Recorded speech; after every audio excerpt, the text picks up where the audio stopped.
Hi guys, yet again welcome back to Ash's Kitchen. Today I'm going to make a recipe called Bombay Duck Fish Curry. Bombay Duck is also called Bombil in Hindi. It's a well-known fish amongst Mumbaikars, and there are various ways to make this recipe. You can make it in. You can make a curry. You can make a green curry. You can make it from grated coconut. You can make it from coconut milk. Today I'm going to present the simplest way of making Bombay duck fish curry, and I'm going to make it with the coconut milk. The recipe would take around 20 to 25 minutes, and it's the simplest way I would teach you. So let's proceed to my kitchen and start making this recipe, Bombay duck fish curry. So we start making our Bombay duck gravy, and these are the ingredients we'll start with. Okay, I've taken a grinder, and first we will take onions into it. Directly we'll start with grinding. These are around 3 onions. Then we take tomatoes, 3 tomatoes, not big ones, small ones. 3 small ones and 3 small onions and 3 small tomatoes. Then these are green chilies. Just put it roughly. You can take 4 to 5 cloves of garlic, 1.5 of ginger. Okay, now this is mint and coriander mix. I've just chopped the leaves and washed it and kept it aside. So this is mint and coriander. So this would go inside the grinder. Mix it is. Then lemon. I've removed the seeds of lemon, and now we would grind it into a fine paste, and then I'll tell you what's the next step. So see, I had told you I'm grinding it, so this is the way it's going to look after grinding. Now we come to the pan. I have heated the pan with 3 big spoons of oil. Now the pan is very hot, so immediately I would put in zeera, cumin seeds. Then I would put a little bit of hing, dash of hing, curry patta, and I just roughly put chilies into it. This is just for flavor we are doing it, because we have already grinded the green chilies into the paste. Just roll the pan, let it flutter, and then we'll put our mixture. So the seeds have already spluttered, and it's gone into a brown texture, sort of brown texture. Immediately put the mixture which we have grinded.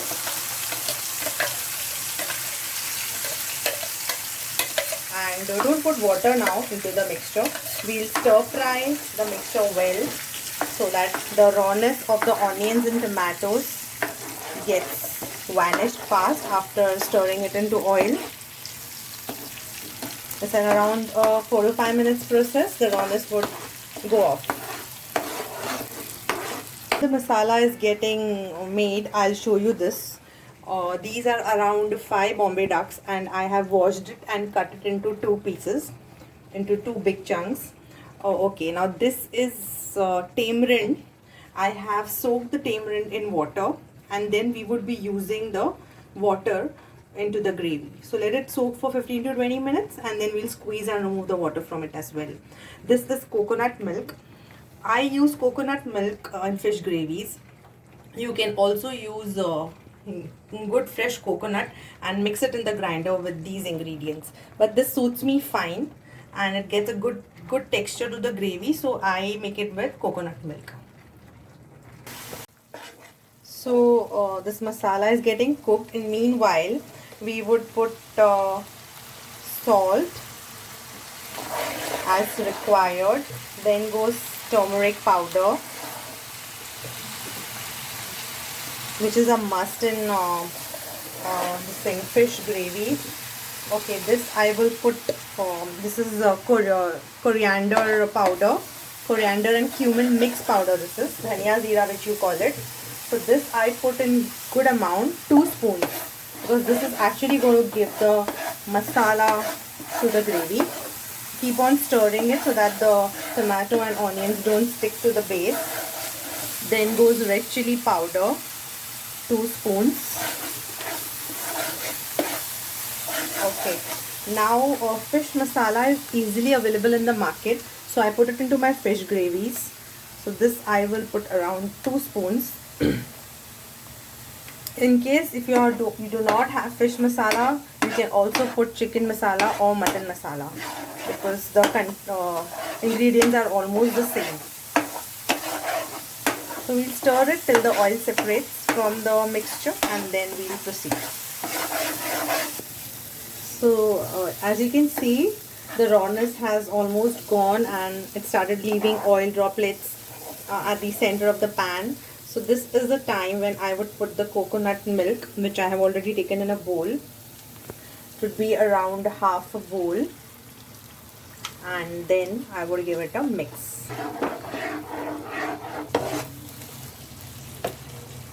In some while I would be adding a glass of water to this, so that the gravy takes a little watery format. Just trying to merge the coconut milk with the dry stuff. I'm using the same grinder in which we had grinded the masala, and using that water which was just extracting the things from it, and using the same water. Now we have put the coconut milk, so the gravy is going to thicken. It works as a thickening agent into the gravy, and immediately after this, as I had told you, I had soaked the tamarind into the water. So this is the way you would use your hands, and the tamarind would not go, but the water should go inside the mixture. So this would be intact as it is. Just take the water of the tamarind. What suits you well, if you want to use a strainer and put, that's well with you. I just put it this way. So now we would allow it to heat the whole thing, and then we'll go to the next step. And now I'll just keep a lid for some while, so that all the aroma gets inside it and it doesn't come out. So for some while we would keep a lid for around 5 minutes. So now I open the lid and the gravy has been well cooked, and as I put the lid so that the aroma could be locked inside, all the masalas have been done very properly. Now we would put the fish. This is a very tender fish, Bombay duck, so you put it in the end, and not more than 4.5 minutes. Just keep it on low flame, properly washed it, and then just keep on sliding it inside the pan.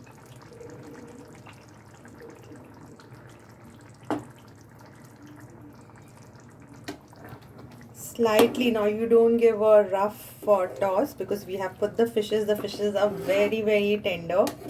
Just a slow toss, so that all the masala is being dropped on the fish. And now the last two things which we have to do are this is garam masala, which we put in the end, last 5 minutes. Just sprinkle some, because we have already put fish masala, so little bit of garam masala is just fine. And this is these are coriander seeds which I have roasted and coarsely grinded them. So this would just go a dash of it, and so that it leaves the aroma inside the fish. It comes out very good if you put it in the end. Just a good toss upside down and covering the entire masala on the fish. Now you would cover it for the last 5 minutes. So here goes the lid, and let it cook inside. So I've switched off the gas after 5 minutes, and this is the way it's going to look. The fish has been cooked properly, and it should not break inside. So that's why the time is very less to cook it. It should come in these chunks, and it has been cooked properly. Now we would plate it. Before plating, I would just we had chopped coriander and mint before. While grinding I had put, so this I would also put it up and top it up with good amount of coriander and mint leaves. Now I would put it in the bowl. So I have plated the Bombay duck gravy into this, and we are done with it. It was quite simple, I believe. Just a good amount of spices and coconut milk gets us this outcome. So kindly like, subscribe, comment, and let me know in the comment box. We'll be coming back with something exciting, delicious, delectable, yummy. So for now, bye bye, take care, stay fit, stay healthy. Bye.